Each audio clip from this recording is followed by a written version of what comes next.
We welcome you to the Divine Connection. Divine connection में हम आपका यहाँ पर स्वागत करते हैं।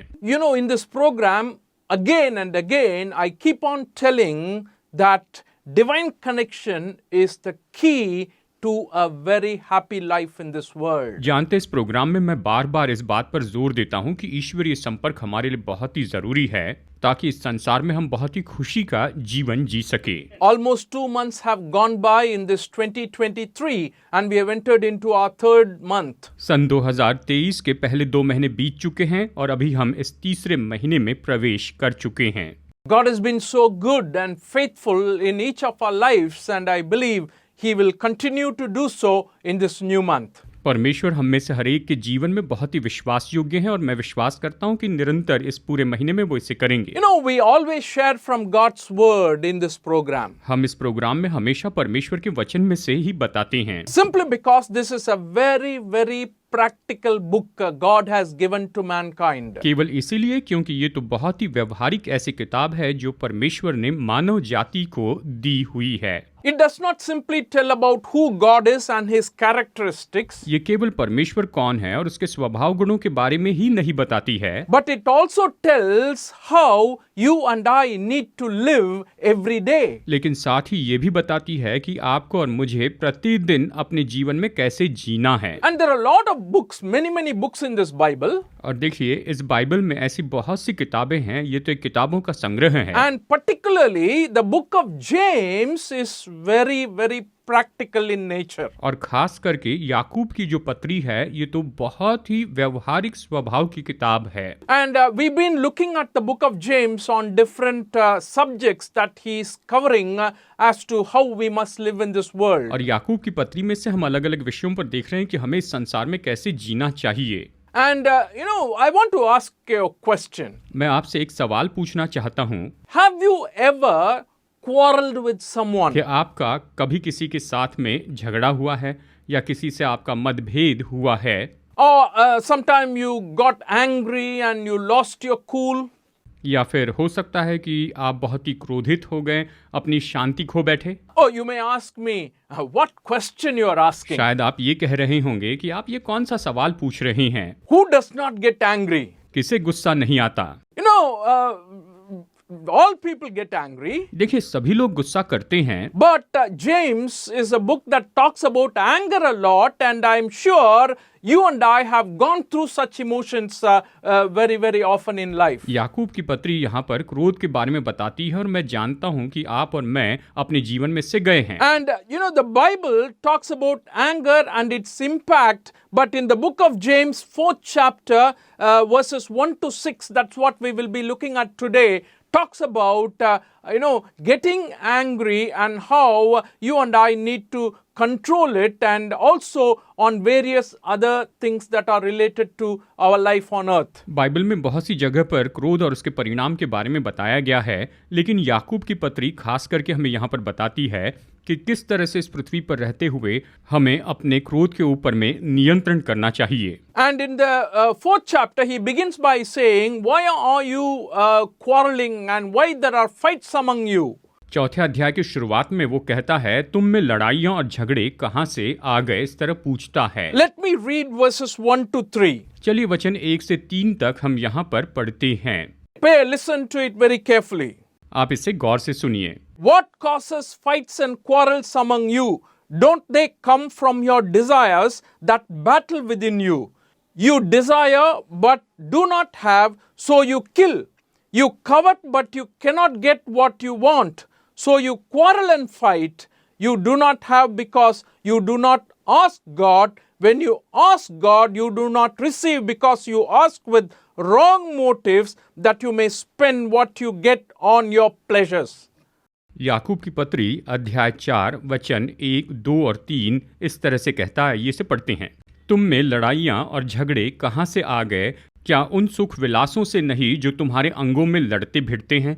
तुम लालसा रखते हो और तुम्हें मिलता नहीं, इसलिए तुम हत्या करते हो। तुम डाह करते हो और कुछ प्राप्त नहीं कर पाते, तो तुम झगड़ते और लड़ते हो। तुम्हें इसलिए नहीं मिलता कि मांगते नहीं।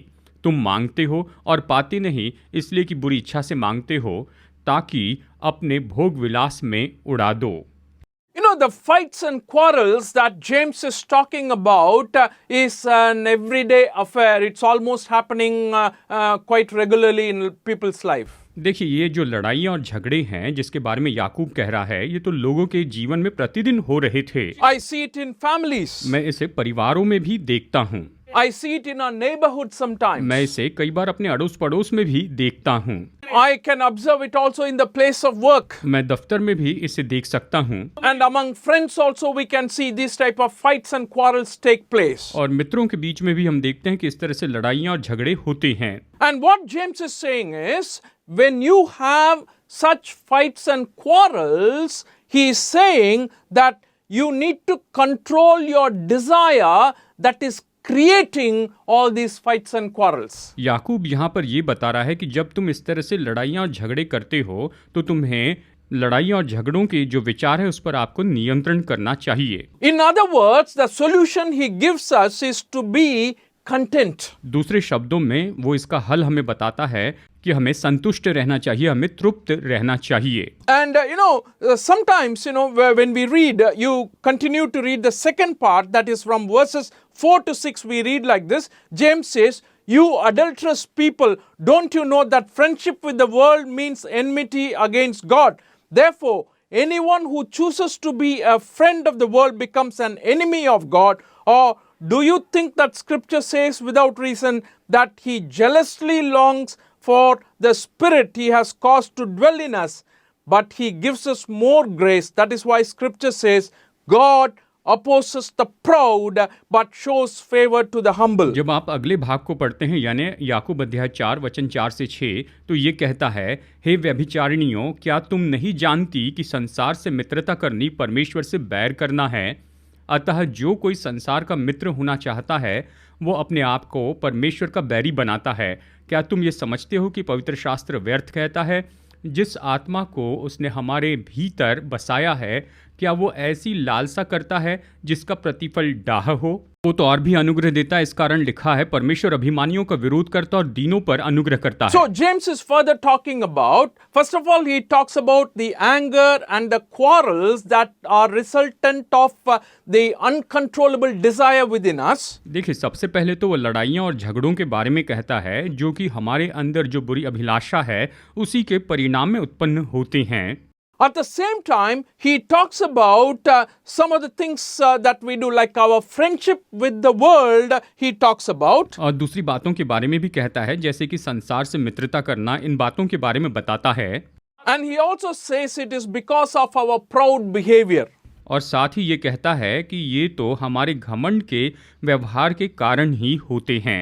So, if you take this section of the Bible, तो अगर आप बाइबल के इस वचन भाग को ले, he is not just touching on one subject. तो वो केवल एक ही विषय के बारे में नहीं कह रहा है। I mean, I don't mean just he is talking about anger. मतलब वो केवल क्रोध के बारे में नहीं कहता है। He is talking about a proud attitude. वो घमंडी रवैये के बारे में भी यहाँ पर बताता है। He is talking about the friendship that you have with the world. संसार से जो मित्रता करते उसके बारे में कहता है। He is talking about asking God in prayer with wrong motives.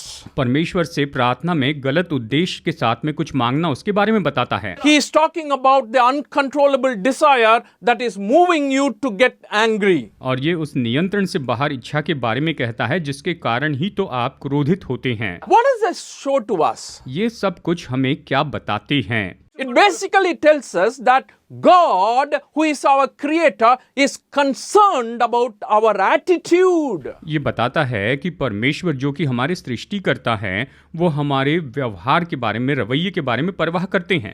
Your mind, God is interested in. देखिए, आपके मन के बारे में परमेश्वर दिलचस्पी लेते हैं। What do you think about is important to God. आप क्या सोचते हैं ये परमेश्वर के लिए महत्वपूर्ण है। What do you speak is important to God. आप क्या बोलते हैं ये परमेश्वर के लिए महत्वपूर्ण Your है। relationships are important to God. आपके जो संबंध है, रिश्ते हैं, वो परमेश्वर के लिए महत्वपूर्ण है। So, as we elaborate on what James is trying to say in this passage, जैसे हम देखते हैं कि याकूब इस वचन भाग में हमें क्या बताना चाहता है, and I want to go to the very first thing again. यहाँ पर मैं फिर से उस पहली बात की ओर वापस जाना चाहता He हूँ। presents a few reasons that are causing breakdown in our relationships. ये यहाँ पर ऐसे कुछ कारणों को बताता है जिसके कारण हमारे संबंध टूटते चले जाते हैं। And the problems are as he is saying here, first of all, let's deal one by one.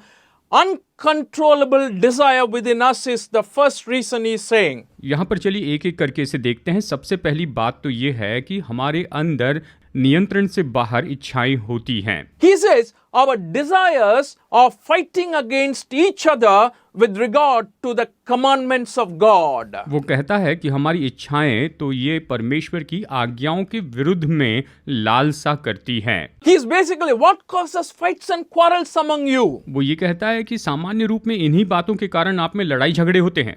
Why do you get angry? हम क्यों क्रोधित होते हैं? And anger where you lose your control. यानी ऐसा क्रोध जहां पर आप अपना नियंत्रण खो बैठते हैं।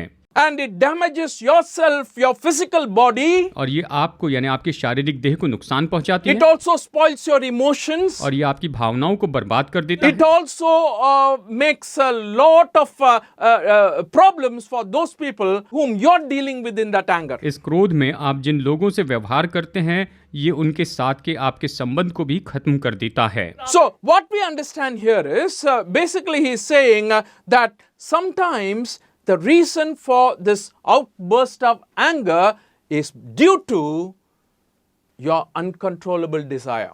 अब देखिए यहाँ पर वो ये कहता है कि अचानक इतना क्रोध आ जाना, इसके पीछे कारण क्या है?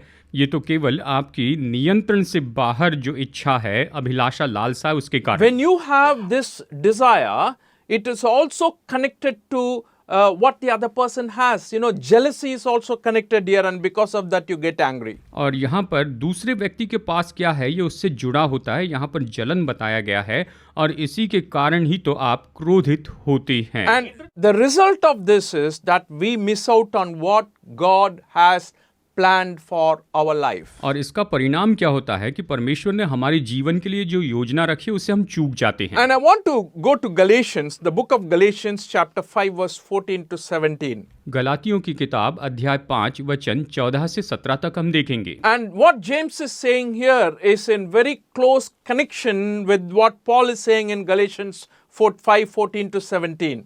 यहाँ पर याकूब जो कह रहा है वही तो पौलुस वहाँ पर गलातियों 5:14 से 17 में बिल्कुल इसी से मिलती जुलती बात कहता है। It says, "For the entire law is fulfilled in keeping this one command, love your neighbor as yourself.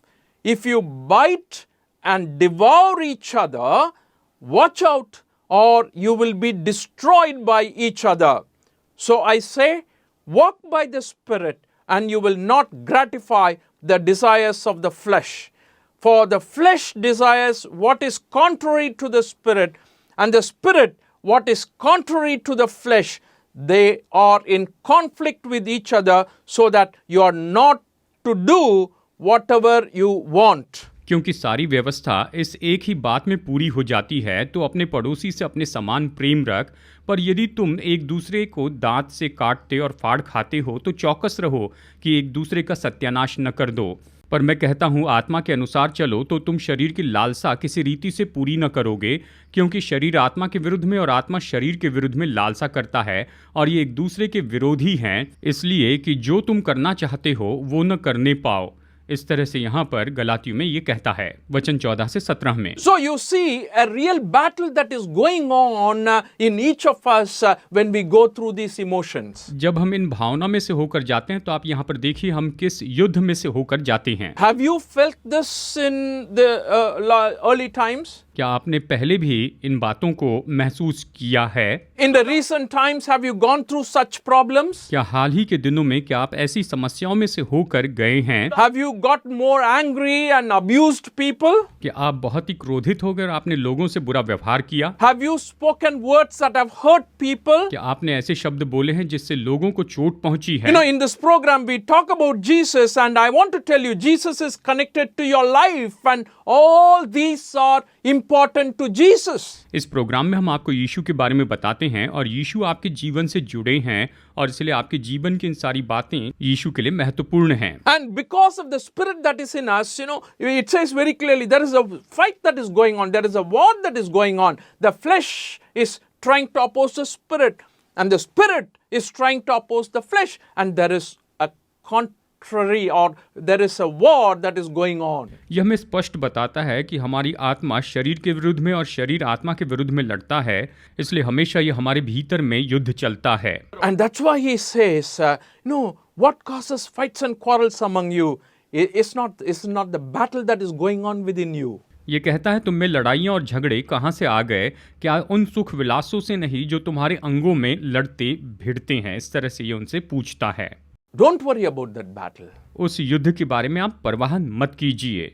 But लेकिन I can tell you that there is an assurance of help for you to overcome that battle with the help from God. मैं आपको बताना चाहता हूं, उस युद्ध में आपके लिए शाश्वती है कि आप परमेश्वर की मदद से उस युद्ध में जीत सकते हैं। And you want to overcome that, is it? आप उसके ऊपर में विजय पाना चाहते हैं ना?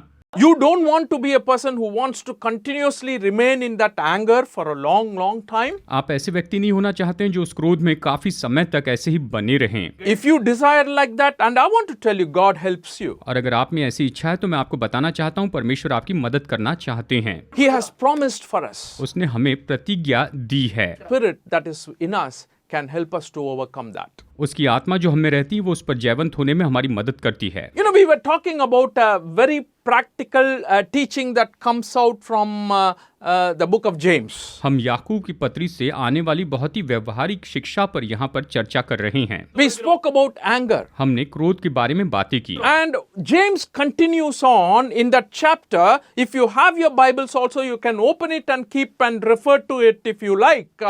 But it will also be shown on the screen, so don't worry about that also. But what I'm trying to say is, when you look at the verse, it follows, he says, the reason for this unsatisfactory outlet of anger is because sometimes you don't receive what you ask for from God. आप चाहे तो आप अपनी Bible में से पढ़ सकते हैं, साथ ही ये स्क्रीन पर भी आएगा, तो चिंता मत कीजिए। याकूब यहाँ पर कहता है कि इस क्रोध के पीछे कारण क्या है कि तुम परमेश्वर से मांगते हो और तुम्हें मिलता नहीं। इस बात के कारण तुम्हारा ये जो क्रोध है ये तो नियंत्रण से बाहर होता है। You know, he gives us two different options. यहाँ पर वो हमें दो अलग अलग पर्याय देता है। One, he is saying, first of all, you do not ask God. सबसे पहले वो कहता है कि सबसे पहले तुम परमेश्वर से मत मांगो। And that is, you know, when you do not ask God, it shows that you really do not believe in God, that He will answer. सबसे पहले परमेश्वर से मत मांगो, मतलब आप परमेश्वर पर विश्वास ही नहीं करते हैं कि वो आपको उत्तर देंगे। Very often, in my opinion, that is the foundational reason for not asking God at all. अक्सर मेरे दृष्टिकोण से ये तो एक मुख्य बुनियादी कारण है जिसके लिए हम परमेश्वर से कुछ मांगते ही नहीं हैं। And he continues on in that verse, especially in the third verse, he says, let me read it for you. When you ask, you do not receive because you ask with wrong motives. वचन 3 में ये कहता है कि तुम मांगते हो और पाते नहीं, इसलिए कि बुरी इच्छा से मांगते हो, इसलिए तुम्हें मिलता नहीं है। So again, I want to come back. First thing is you do not ask at the first place. देखिए, सबसे पहली बात तो आप उससे मांगिए ही नहीं, ये तो सबसे पहली बात है। And second thing is, even if you ask with wrong motives, and the motive is also mentioned by James, saying that to fulfill your own desires and pleasures. और फिर दूसरी बात वो यहाँ पर कहता है कि खैर अगर तुम मांगते भी हो, परमेश्वर से मांग लेते हो, क्योंकि आप बुरी इच्छा से मांगते हो, इसीलिए आपको मिलता नहीं है। And very often, you know, this happens in our lives. देखिए, अक्सर ये बात भी हमारे जीवन में होती है। I have known of people who prayed for the other person to be punished by God. मैं ऐसे लोगों को जानता हूँ जिन्होंने प्रार्थना की कि दूसरे व्यक्ति को परमेश्वर दंड दे। Oh Lord, destroy this person. हे प्रभु, इस व्यक्ति को नाश कर दे। Oh Lord, he has spoken so badly about me. Please punish him. हे प्रभु, इस व्यक्ति ने मेरे बारे में इतना बुरा बोला है, इसलिए इसे दंड दे। And some people say, Lord, you cut his tongue. और कुछ लोग तो ये भी कहते हैं कि प्रभु तो उसकी जीभ को ही काट दे, ऐसे कहते हैं। Oh, that is not the motive with which we should pray to God for things like this. देखिए, इस तरह की बातें कहते हुए हमें परमेश्वर से प्रार्थना नहीं करनी चाहिए, ये बात तो गलत है। Who are we to ask for punishment to that person? हम कौन है कि परमेश्वर से उस व्यक्ति को दंड देने के लिए कहें? You can pray to God, Lord, I'm going through this emotional problem. आप परमेश्वर से प्रार्थना कीजिए, प्रभु मैं इस भावनात्मक समस्या से जा रहा हूँ, I need your help. मुझे आपकी मदद चाहिए। Yes, Lord, people are working against me. हाँ प्रभु, लोग मेरे विरुद्ध में काम कर रहे हैं, People are talking about me, Lord. लोग मेरे बारे में बात कर रहे हैं And I want your help, और Lord. मुझे आपकी मदद चाहिए। Instead of that, you pray for the other person to be punished. इसके बजाय आप प्रार्थना करते हैं कि दूसरे व्यक्ति को दंड दिया जाना चाहिए। You think that, that your desire must be fulfilled in that prayer. आप ये सोचते हैं कि उस प्रार्थना में आपकी जो इच्छा है वो इच्छा पूरी हो जाए। What James is saying here is, if you ask with wrong motives, you cannot expect God to answer that prayer. याकूब यहाँ पर इस तरह से कह रहा है कि अगर आप गलत मकसद से, उद्देश्य से मांगते हैं तो आपको प्रार्थना का उत्तर नहीं मिलेगा। You know why? जानते हैं क्यों? God knows your motives. परमेश्वर आपके मकसद को जानते हैं। I cannot see your motives. मैं आपके उद्देश्य नहीं देख सकता And no human being can clearly judge the motives of other people. और कोई भी मनुष्य दूसरे व्यक्ति के उद्देश्यों का न्याय नहीं कर सकता। I can guess, मैं बस अनुमान लगा सकता हूँ, but I cannot definitely say that this is your motive. लेकिन मैं निश्चित रूप में नहीं कह सकता कि आपका उद्देश्य, आपका मकसद यही है। But God knows. लेकिन परमेश्वर जानते हैं। You know, the book of Chronicles, it says very clearly, 28 chapter, verse 9. First Chronicles 28:9. पहला इतिहास अध्याय 28 वचन 9 में ये कहता है, It says, and you, my son Solomon, acknowledge the God of your father and serve him with wholehearted devotion and with a willing mind, for the Lord searches every heart and understands every desire and every thought. If you seek him, he will be found by you. If you forsake him, he will reject you forever. हे मेरे पुत्र सुलेमान, तो अपने पिता के परमेश्वर का ज्ञान रख और खरे मन और प्रसन्न जीव से उसकी सेवा करता रहे, क्योंकि यहोवा मन को जांचता और विचार में जो कुछ उत्पन्न होता है उसे समझता है। यदि तू उसकी खोज में रहे तो वो तुझको मिलेगा, परंतु यदि तू उसको त्याग दे तो वो सदा के लिए तुझको छोड़ देगा। इस तरह ये वचन कहता है। What a great advice given by, his father. देखिए, उसके पिता के द्वारा सच में कितनी अच्छी सलाह यहाँ पर दी गई है। And he wants him. God knows your mind, your attitudes, your thoughts. परमेश्वर आपके विचारों को, आपकी सोच को जानते हैं।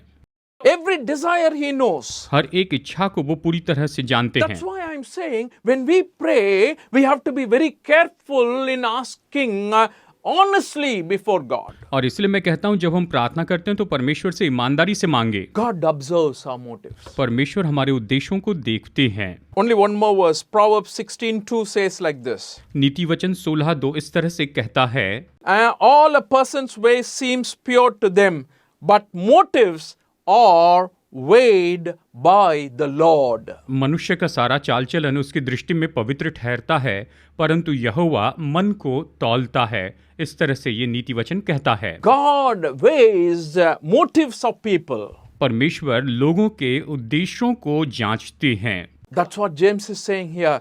Your motive must be pure when you ask God. और याकूब यहाँ पर यही तो कह रहा है कि परमेश्वर से जब मांगते हैं तो हमारा मकसद, हमारा उद्देश्य बिल्कुल सही हो। And that's why, sometimes you may wonder, should we ask God how I should pray to teach me how to pray? इसलिए कई बार हम कहते हैं कि मैं परमेश्वर से कहूं कि परमेश्वर मुझे प्रार्थना करना सिखाइए। Because very often we ask with wrong motives and we do not get. कई बार हम गलत मकसद से मांगते हैं और इसीलिए हमें नहीं मिलता है।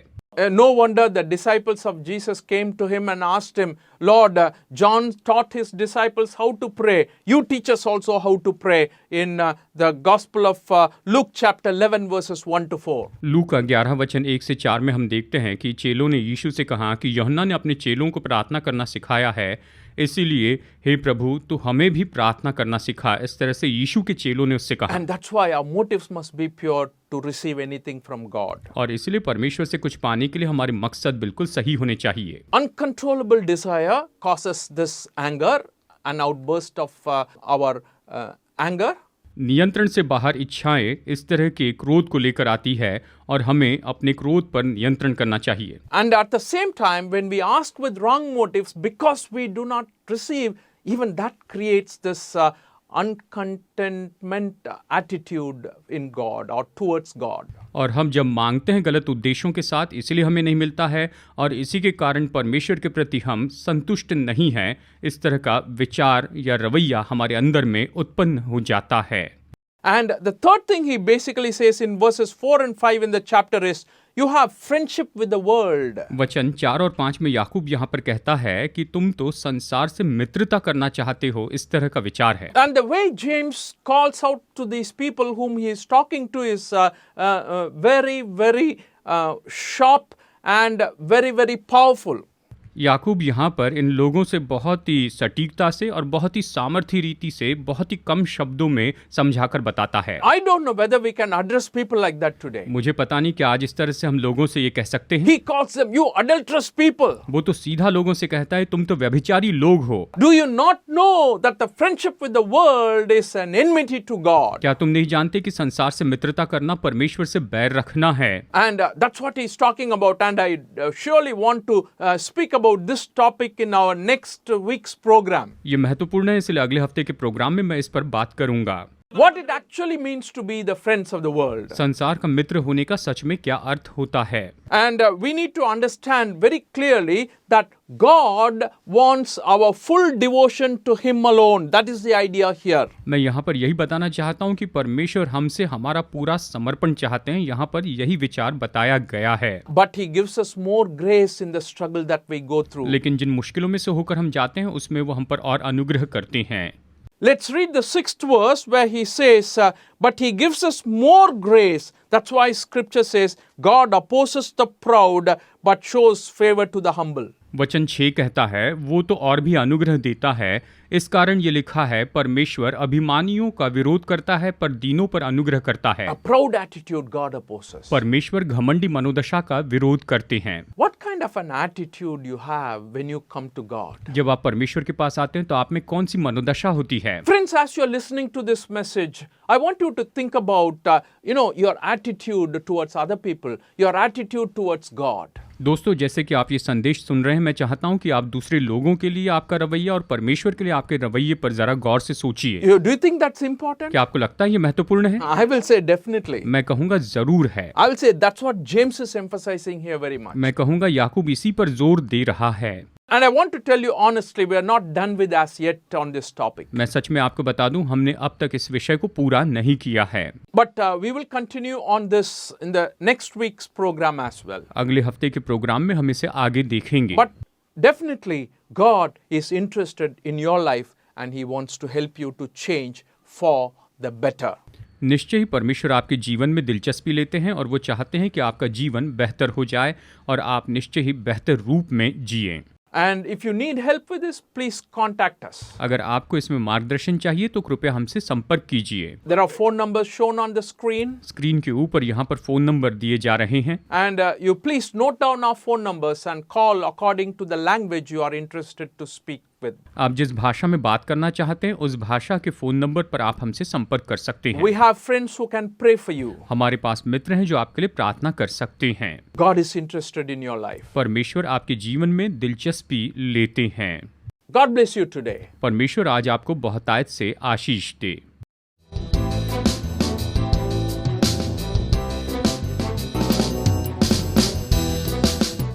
Study the Word of God in a private and personal way through our online study website. Contact number